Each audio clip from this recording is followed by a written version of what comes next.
insyaAllah dengan pengajian malam ini sama-sama membaca kitab Bina Hadratin Nabi Muhammadin Mustafa Rasulullah sallallahu alaihi wasallam.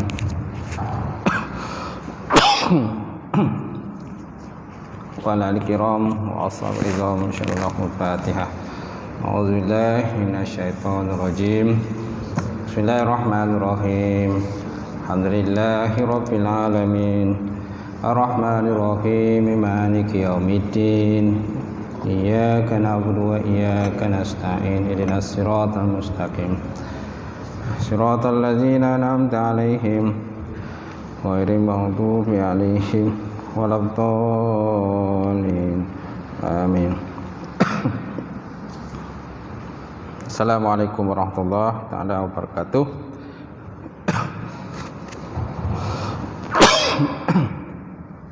Alhamdulillahirabbil alamin wal aqibatul muttaqin wala udwana illa 'alal zalimin. Asyhadu an la ilaha illallah wahdahu la syarikalah wa asyhadu anna Muhammadan abduhu wa rasuluh. Allahumma shalli wa sallim ala sayyidina wa nabiyina wa habibina wa syafina wa zuhrina wa maulana Muhammad imamil muttaqin wa qaidul mujahidin wa ala alihi wa sahbihi wa man da'a bi da'watihi wa sanna bi sunnatihi ila yaumiddin. Rabbi israh li sadri wa yassir li amri wa hlul 'uqdatam min lisani yafqahu qawli. Subhanaka la ilma lana illa ma 'allamtana innaka antal alimul hakim. Wala hawla wala quwwata illa billahil alim azim. Qala Allah Subhanahu wa ta'ala fi kitabil azim, a'udzu billahi minasyaitonir rajim. Bismillahirrahmanirrahim. Yarfa'illahu allazina amanu minkum wallazina utul ilma darajat. Maksudnya Allah Subhanahu wa taala mengangkat orang-orang yang beriman dan berilmu di kalangan kamu beberapa derajat. Waqala Nabi sallallahu alaihi wa ala alihi wasallam, may yuridullahu bihi khairan yufaqihu fiddin. Maksudnya barang siapa dikenaki Allah Taala akan kebajikan, yang saya diberikan kepahaman di dalam bidang agama.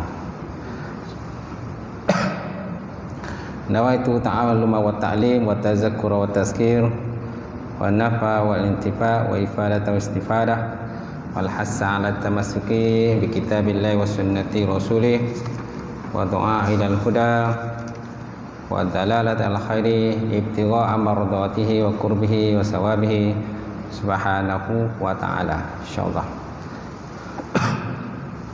Insyaallah malam ni sebelum dahulu saya muliakan Fadil Tuan-Tuan Imam, lupa juga saya muliakan Fadil Tuan Bilal, Tuan Siak, dan jawatan kuasa masjid, sidang jamaah muslimin muslimat mukminin mukminat Allah Taala insya-Allah.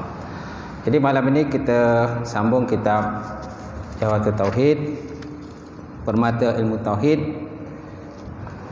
dalam masih lagi dalam pembahasan bab uluhiyah, masalah ketuhanan. Kosong apa tuan? 170. Baik. Baik, terlihat 170 bawah. Musannaf mengisyarat, betul.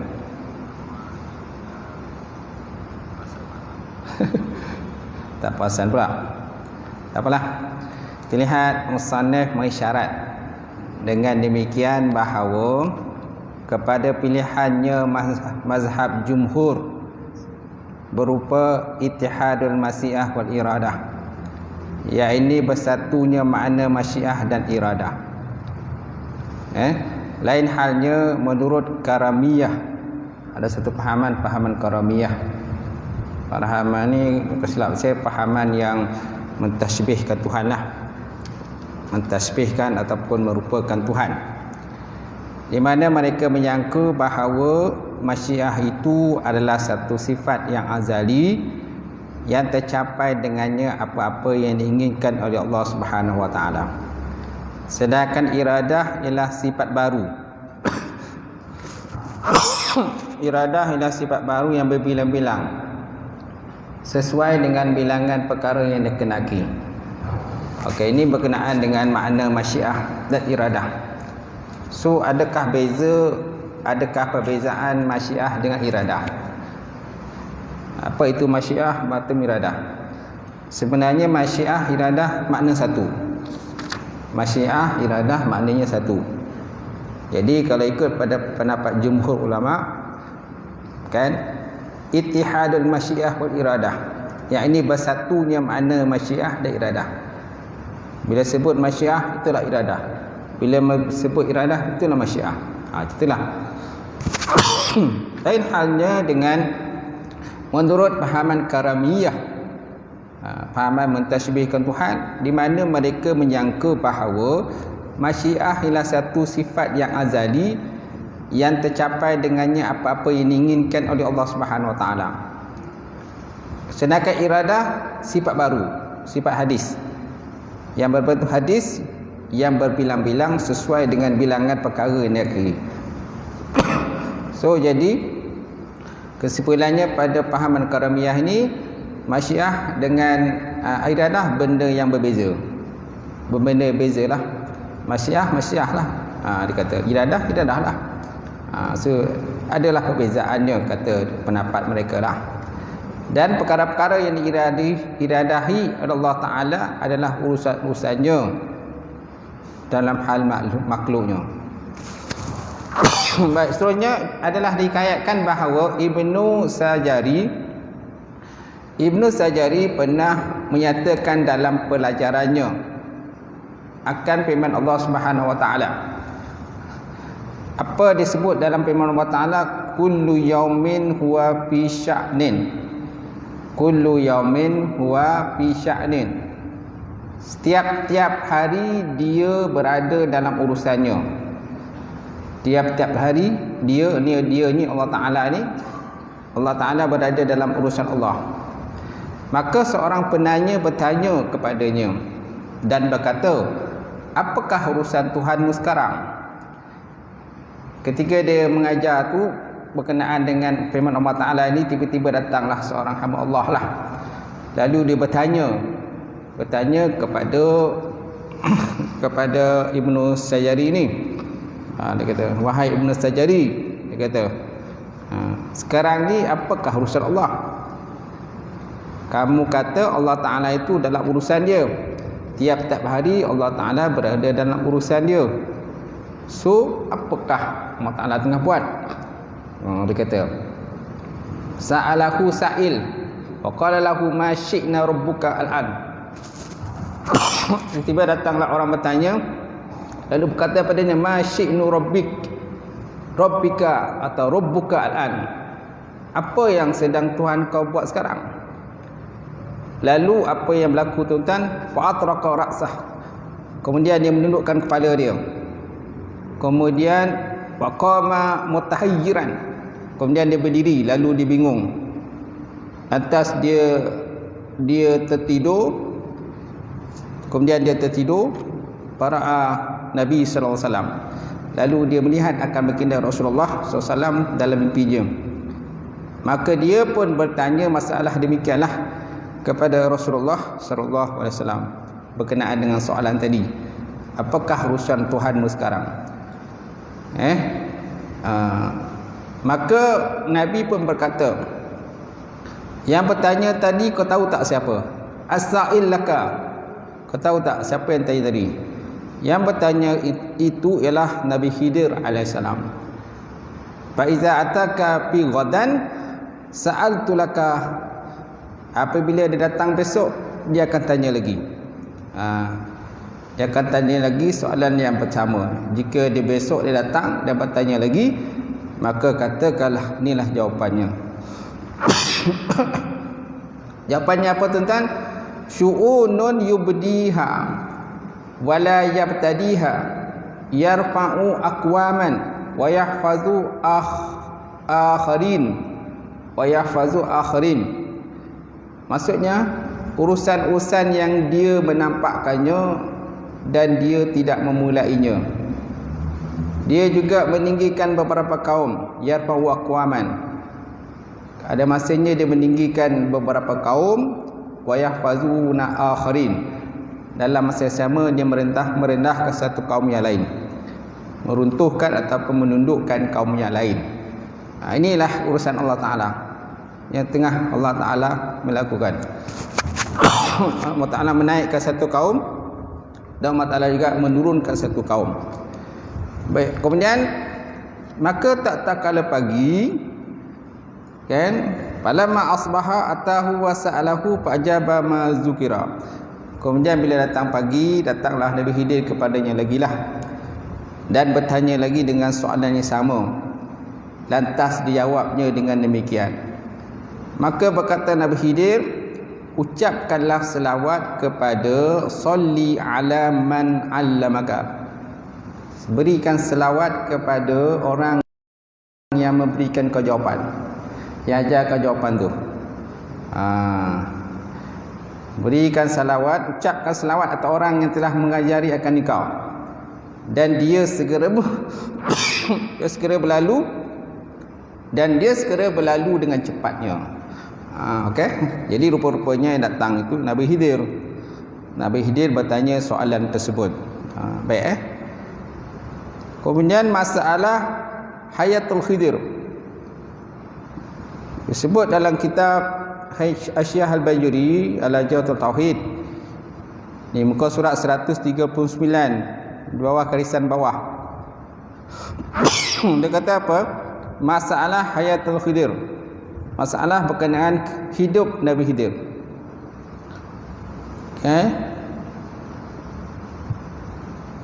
Wasufiyyi wa ba'dul muhaddisin yaquluna bihayatihi.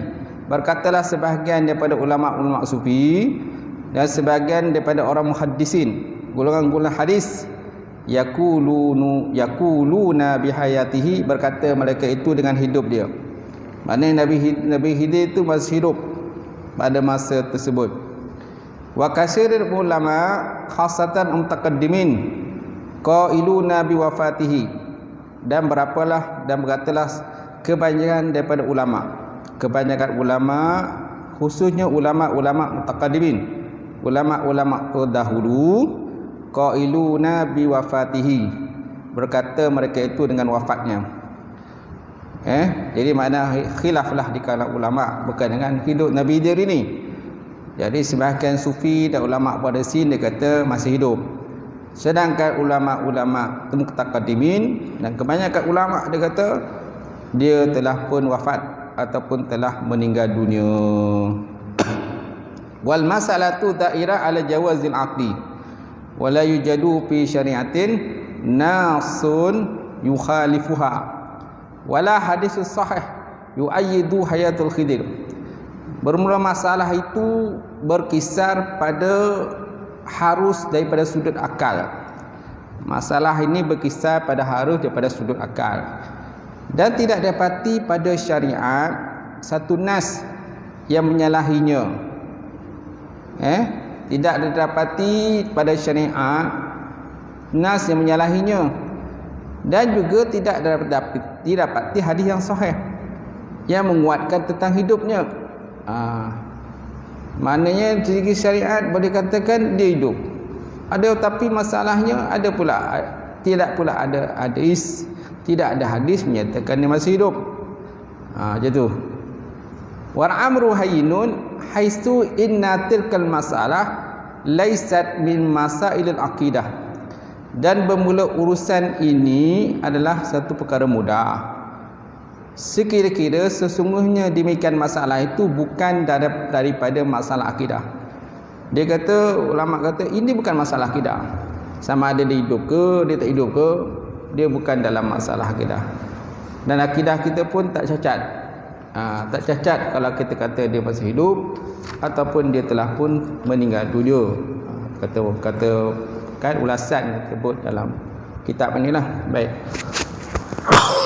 Baik, seterusnya makna dari syu'unun yubdinaha wala yubtadinaha adalah keadaan-keadaan yang ditampakkan oleh Allah Ta'ala kepada segenap manusia, dan dia tidak memulainya sebagai satu ilmu, kerana Allah Ta'ala mengetahui segala sesuatu pada zaman azali lagilah. Itu masuk dengan syu'unun yubdinaha wala yubtadina.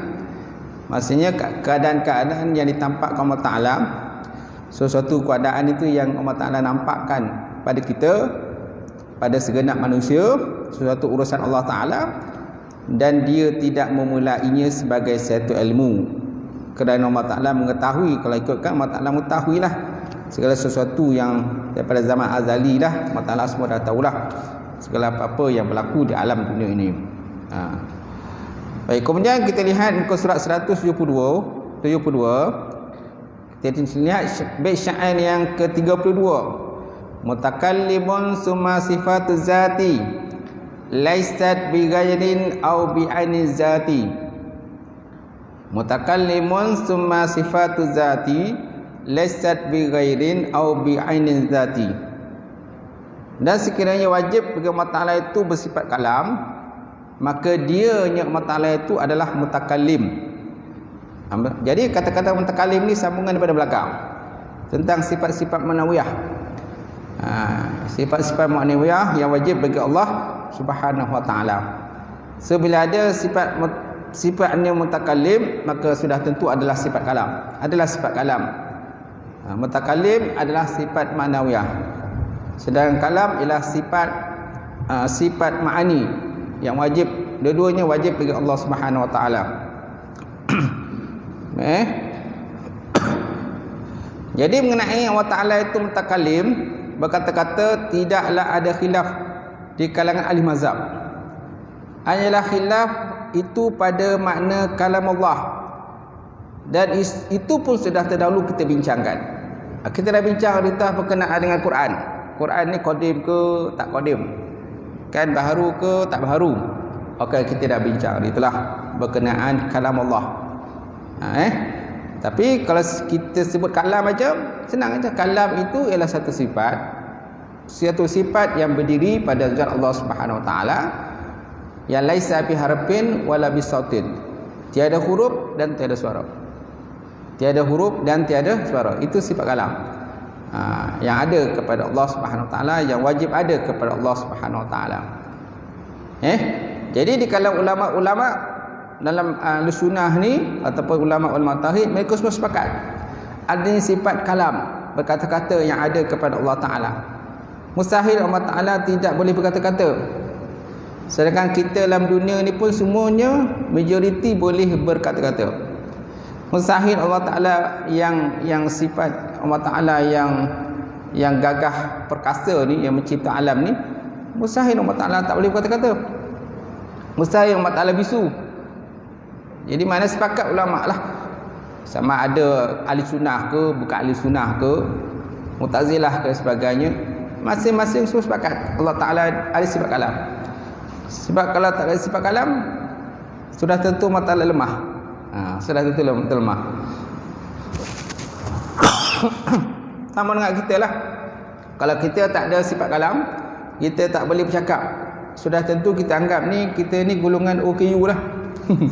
Golongan dari kayu, orang kurang upaya. Jadi kalau nak bercakap tu terpaksa menggunakan bahasa isyarat.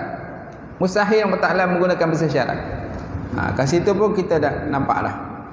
Jadi yang berlaku khilaf itu ialah makna kalam Allah, sama ada kalam Allah Ta'ala tu qadim ataupun hadis. Dan kita dah bincang dah terdahulu. Dan para ulama bersisih pendapat dalam hal kidamnya. Dan keterangan demikian pun sudah berlalu. Dan keterangan lebih lanjut di dalam bait syair ke-41. Apa bait syair 41? Wa nazzihil Qur'an ay kalamah anil hudusi wahzaril intiqamah. Wa nazzil Qur'an, dan bersihkanlah Allah, dan bersihkanlah Quran, sucikan Quran, kerana Quran ini kalamuhu, kalamnya Allah. Apa benda yang kita nak bersihkan? anil hudus, daripada sifat hudus baru. Wahzaril intiqam, dan jaga-jagalah murka Allah Ta'ala. Jaga-jagalah murka Allah Ta'ala kalau seandainya kita menyatakan kalam Allah ini adalah benda yang hadis, benda baru. Sedangkan sebahagian ulama Ahlussunnah menyatakan kalam Allah merupakan qadim, bukannya baru. Sebagaimana yang berlaku kepada Imam Ahmad Ibn Hanbal, di mana Ibn Hanbal mempertahankan bahawa Quran itu adalah qadim, sehingga dia ditangkap, dipenjara, dipukul dan sebagainya. Dipukul. Ada juga ulama, ramai juga ulama-ulama lain pada zaman Bani Umayyah itu ramai yang dibunuh, seksa dibunuh kerana mempertahankan Quran itu adalah qadim. Macam tu. Wa nazihil Quran ay kalamah anil hudus wa zari intiqamah, dan bersihkan Quran, sucikan Quran, kerana Quran itu kalamnya, daripada apa yang kita nak bersihkan, anil hudus, daripada sifat baharu. Wa zari intiqamah, dan jagalah kamu akan intiqam. Mana intiqam ni murka Allah Ta'ala lah. Kita jaga-jaga, jangan Allah Ta'ala muka kita. Baik, seterusnya perkataan musannaf dengan summa sifat zat laisa bi ghairin au bi anizat. Kemudian sifat zat itu tiadalah ia bi ghairin, dengan selain zat, au bi anizat, ataupun dengan inzat. Kemudian sifat zat, mana contoh sifat zat? Wujud lah.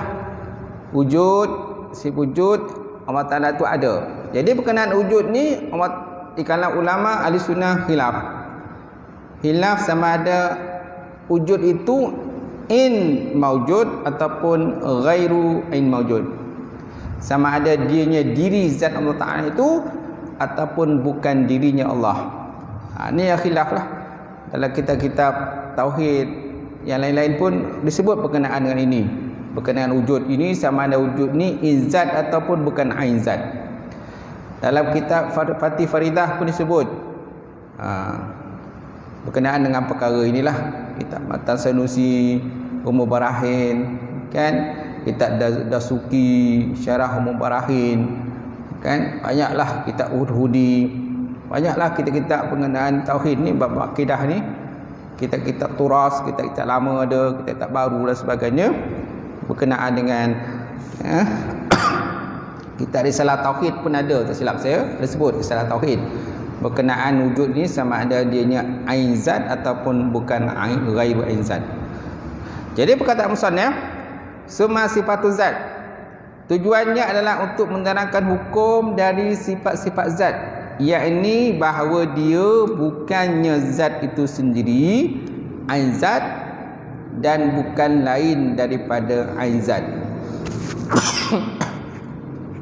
Okey. Jadi tujuannya adalah untuk menerangkan hukum dari sifat-sifat zat, bahawa dia bukanlah zat itu sendiri, dan dia juga bukan lain daripada zat, bukan lain daripada zat, ghairu zat.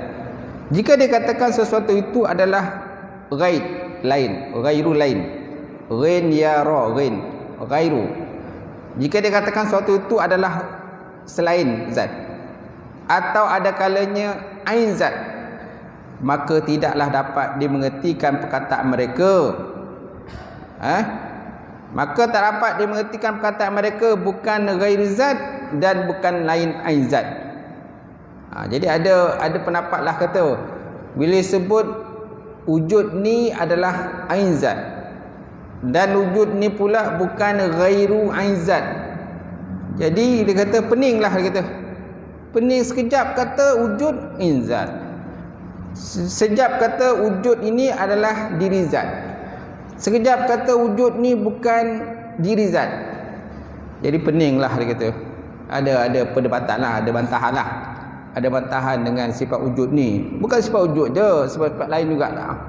Mereka membantah lah kenaan tu. Contohnya sifat kudrat. Sifat kudrat ini, kudrat itu ialah diri zat ataupun bukan diri zat. Jadi mereka peninglah, dia kata. kejap kata diri zat, bukan kejap kata bukan diri zat. Mana satu yang betul? Jatuhlah. Jika dikatakan sesuatu itu bukan ghair, bukan selain zat, dan ada kalanya zat, maka tidaklah dapat dimengertikan perkataan mereka bukan ghair zat dan bukan zat. Maka dijawab bahawa penafian itu adalah penafian daripada sudut zahir, kerana sudah dimaklumi bahawa hakikat zat lain daripada hakikat sifat. Hakikat zat lain. Apa benda nak pening sangat, dia kata. Apalah kau ni pening-pening sangat, dia kata. Kan kita dah faham bahawa sifat lain. Sifat lain. Kemudian zat lain. Sifat duduk pada zat. Apa nak pening-pening, dia kata. Kan? Bahawa penafian ain itu adalah zahir, sebenarnya hanya pada sudut zahir saja. Kenapa? Kerana sudah dimaklumi bahawa hakikat zat lain daripada hakikat sifat. Kerana kalau tidak begitu, nescaya lazimlah bersatunya sifat dan mausuf, dan ini taklah masuk akal. Sebab kalau kita nak pening-pening sangatlah, dia kata, kan, mana sifat, kita katakan sifat sama dengan zat, zat sama dengan sifat, sudah tentu dia kata akan bersatulah dua benda, sifat dengan mausuf. Maka sudah tentu akan bersatulah sifat dengan mausuf. Sebabkan sifat lain, mausuf lain. Mausuf tu zat Allah Ta'ala lah, sifat Allah Ta'ala lain, mana wujud lain, zat Allah Ta'ala lain. Jadi kalau kita kata sama, jadi sudah tentu bersatulah. Macam tu. Kau ingat tak cerita filem itu? Mak ayah sama je. Kan kata si Ros tu lah, cerita filem di Pendekar Bujang Lapuk. Pendekar Bujang Lapuk. Alah, mak abah ni sama je. Kalau mak abah sama, mana yang jantan, mana yang betina? Mana jantan, mana yang betina? Tahu tak? Jadi mana boleh bersatu sifat dengan mausuf? Duk sifat-sifat lah, mausuf lah. Kenapa nak pening sangat? Kata musannaf lah, macam tu. Adapun penafian ghairin, selain, maka yang dimaksud dengannya itu adalah penafian selain, ghairu selain, yang merupakan satu istilah di kalangan ilmu ahli kalam, iaitu ghair mufa', mana pelainan yang terlepas. Pelainan yang terlepas, bukan semata-mata ghair, bukan semata-mata pelainan, bukan semata pelainan. Yang tak dinafikan ni ialah pelainan yang terlepas, lain yang terlepas, yang bercerai tanggal dengan Allah Ta'ala. Sedangkan sifat-sifat itu tidak bercerai tanggal dengan Allah Ta'ala. Tetapi sifat dengan mausuf tetap lain, sifat dengan zat Allah Ta'ala tetap lain. Sifat-sifat zat-zat lah. Tetapi sifat ini tidak terlepas daripada zat Allah. Contohnya sifat wujud. Sifat wujud itu memang wujud zat-zat, dan wujud ini tetap berbeza dengan zat. Cuma wujud ini tidak terlepas daripada zat Allah. Macam tu. Dia tidak terlepas daripada zat Allah Ta'ala. Nampak? Jadi yang nak dinafikan ini ialah penafian yang terlepas. Penafian terlepas daripada zat Allah, penafian wujud yang terlepas daripada zat Allah Ta'ala. Seolah-olahnya wujud ni zat Allah Ta'ala satu benda yang lain, dan wujud ini berada dalam kerangka yang lain, dalam kotak yang lain lah. Mana satu kotak ini zat Allah, contoh yang paling mudah lah. Sedangkan wujud ni duduk dalam kotak lain. Sedangkan apa kita faham, wujud dengan zat berada dalam satu kotak yang sama. Cuma wujud tetap wujud, zat tetap zat, tetap berbeza. Tetap berbeza. Mana wujud itu ialah sifat dan mausuf itulah zat Allah Ta'ala. Macam tu. Boleh faham? Boleh? Kan? Senang kan? Macam tu. Baik. Jadi adapun penafian ghair ni, penafian selain, ghairu mana selain lah, ghain yara, selain. Maka penafian ghair, maka dimasukkan dengannya itu adalah penafian ghain yang merupakan istilah di kalangan ilmu ahli kalam, iaitu ghairul munfa'. Ghairul munfa', mim nun fa qaf. Ghairu munfa', penafian yang terlepas. Bukan semata-mata penafian ataupun bukan semata-mata selain. Maka maknanya bukanlah sifat itu ain zat dan bukan pula lain daripada zat dengan pelainan yang terlepas. Maka tidaklah dinafikan bahawa hakikat sifat-sifat itu adalah lain daripada hakikat zat, tetapi dia tidak terlepas daripada zat. Nampak? Mana sifat tetap sifatlah. Contohnya sifat wujud ke wujud, apa lagi? Kita jangan ambil sifat salbiah. Sifat wujud, sifat nafsiyah, kemudian sifat ma'ani, kudrah, iradah, ilmun, hayat, samad kan? Okey. Semua sifat-sifat itu dia tidak bercerai tanggal daripada Allah, tetapi dia tetap berbeza dengan zat Allah. Macam tadilah, macam wujud tadi, berada dalam kerangka yang sama. Bukan wujud itu berada di luar kerangka zat. Tetapi wujud tetap beza. Kudrah ataupun kudrah tetap berada dalam kerangka yang sama, dalam kotak yang sama, tetapi wujud itu, kudrah itu tidak bercerai tanggal daripada zat Allah. Dia tak berada di kerangka yang lain. Boleh? Itu sebab dia tak terlepas. Tidak terlepas. Cuba tengok balik. Maka maknanya bukanlah sifat itu ain zat. Mana bukanlah sifat itu, wujud itu ain zat itu. Dan bukan pula dikatakan sebagai lain daripada ain zat dengan pelainan yang terlepas. Maka tidaklah dinafikan bahawa hakikat sifat-sifat itu adalah lain daripada hakikat zat, akan tetapi tidak terlepas daripada zat Allah. Tetapi dia tak terlepas, masih duduk melekat, tidak bercerai tanggal daripada Allah Subhanahu wa taala. Boleh. Adapun idafat maknanya sandarlah. Ada dua kalimat, satu kalimat sifat, satu kalimat zat, mudhaf ilaih. Sifat adalah ganti nama ataupun kata nama. Sifat adalah satu kata nama juga. Mana dua kalimat bertemu, isim dengan isim. Bila isim bertemu isim, maka jadilah mudhaf ilaih. Itu dia katakan pengidafan, penyandaran. Adanya pengidafatan pada lafaz sifat zat menimbulkan prasangka bahawa yang bukan ghair zat dan bukan pula ain zat adalah semua sifat-sifat Allah Ta'ala. Bila kita tengok pada kalimat sifat zat ni, dia akan menimbulkan satu prasangka lah, bahawa yang bukan ghairu zat dan bukan pula ain zat adalah semua sifat-sifat Allah Ta'ala.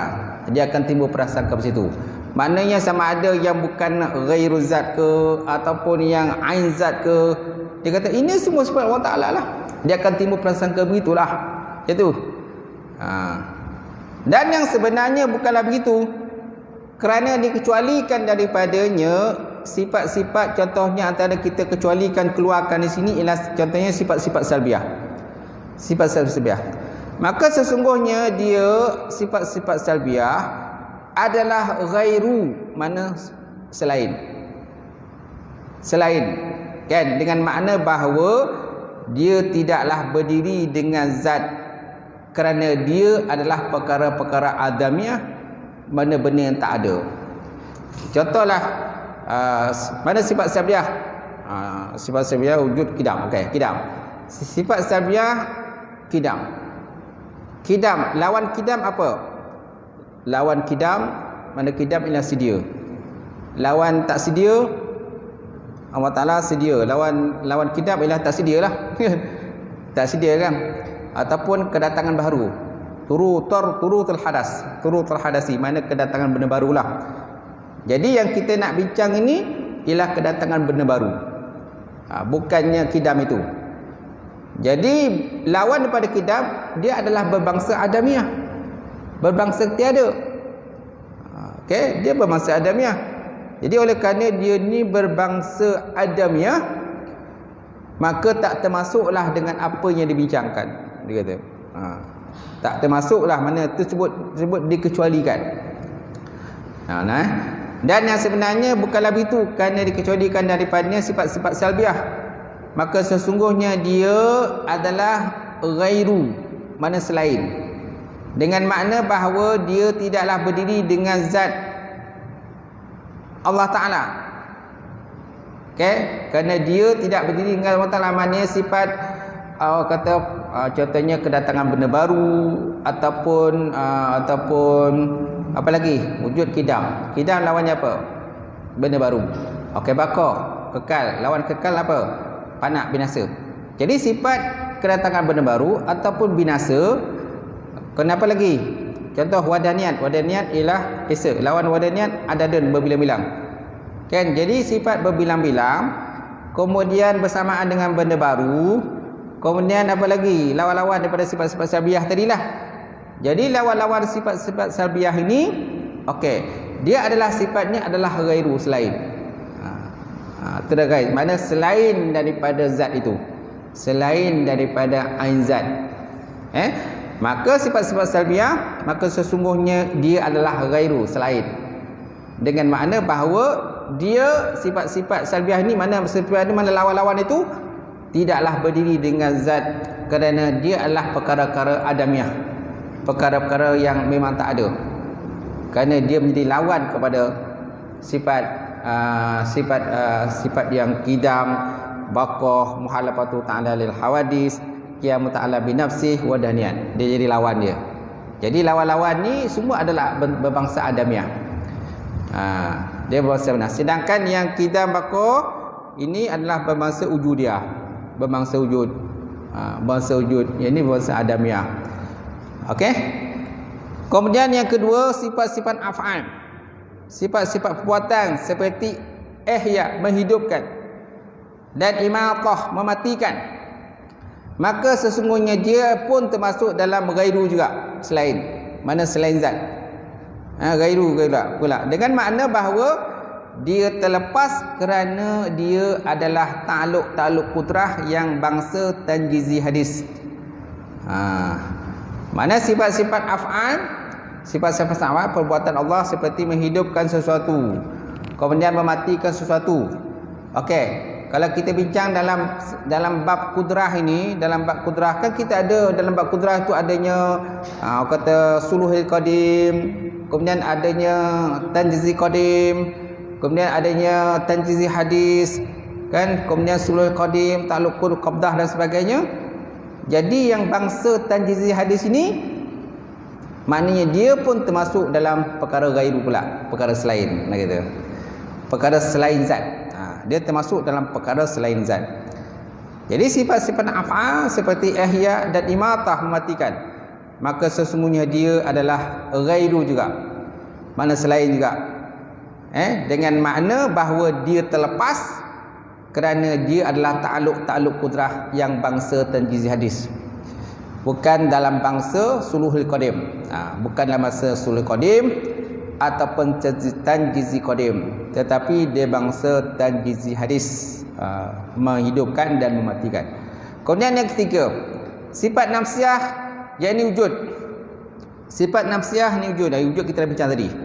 Maka sesungguhnya dia, wujud ini adalah ain maujud berdasarkan pada pendapat Imam Sya'ari, dan wujud juga ghairu ain maujud berdasarkan kepada pendapat daripada selain daripada Imam Sya'ari seperti Abu Mansur Maturidi.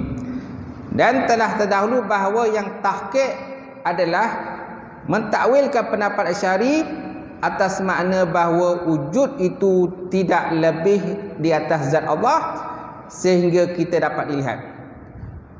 Okey, walaupun wujud itu, kata Imam Sya'ari, Wujud itu kalau ikut pada pandangan Imam Asy'ari bahawa wujud itu ialah ain mawjud. Mana bila sebut wujud itulah zat Allah dia kata Imam Asy'ari. Bila sebut wujud itulah zat Allah. Sedangkan selain Asy'ari seperti Imam Maturidi, wujud bukan zat Allah. Wujudlah zat Allah, zat Allah lah. Tidak ada khilaf lah ke situ. Okey. Dan telah terdahulu bahawa yang tahqiq adalah mentakwilkan, mentafsirkan ataupun memalingkan pendapat Asy'ari itu atas makna wujud itu tidak lebih atas zat sekira-kira dia dapat dilihat. Dia kata wujud tu bila sebut wujud itulah zat Allah, dia kata. Kan bila sebut wujud itulah ain zat Allah. Tetapi maksud dengan wujud itu ialah ain zat Allah ialah sesuatu benda yang tidak sampai kepada tahap boleh dilihat. Wujud itu tidak sampai pada satu tahap benda yang boleh dilihat. Tetapi dia ada. Kan? Itu perbezaanlah pendapat antara Imam Asy'ari dan juga selain Imam Asy'ari seperti Abu Mansur Maturidi dan sebagainya. Boleh? Itulah tadi tentang pembahasan tadilah. Susah sikit benda ni, pening sikit, tapi tuan-tuan kena fahamkan betul-betul lah. Sebab benda ni penting. Penting. Baik, insya-Allah akan datang kita lagi ke perkataan musannaf dengan laisa bi ghairin. Laisa bi ghairin. Wallahu a'lam bissawab wa ila billah.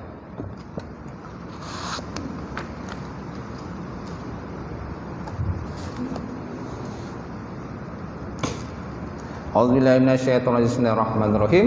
Alhamdulillahirabbil alamin wassalatu wassalamu ala asyrofil mursalin wa ala alihi washabbihi ajma'in. Allahumma zidna ilman nafi'an wa yaqinan sadiqan wa ma'al muttaqabul bala wa rizqan halalan mubarakatan katsira. Wasiyana fata ya alim lawlana qulubana bi nuri ma'rifataka wa fahlana futu ala arifin. Allahumma faqina fid-din, Allahumma faqina fid-din. Allahumma ja'al hadza jam'al marhuma wa tafarruqana min ba'di tafarruqal ma'sumah. Rabbana atina fid dunya hasanah wa fil akhirati hasanah wa qina azabannar. Subhana rabbika rabbil izzati amma yasifun wassalamu ala mursalin alhamdulillahi rabbil alamin. Qabalallahu minkum.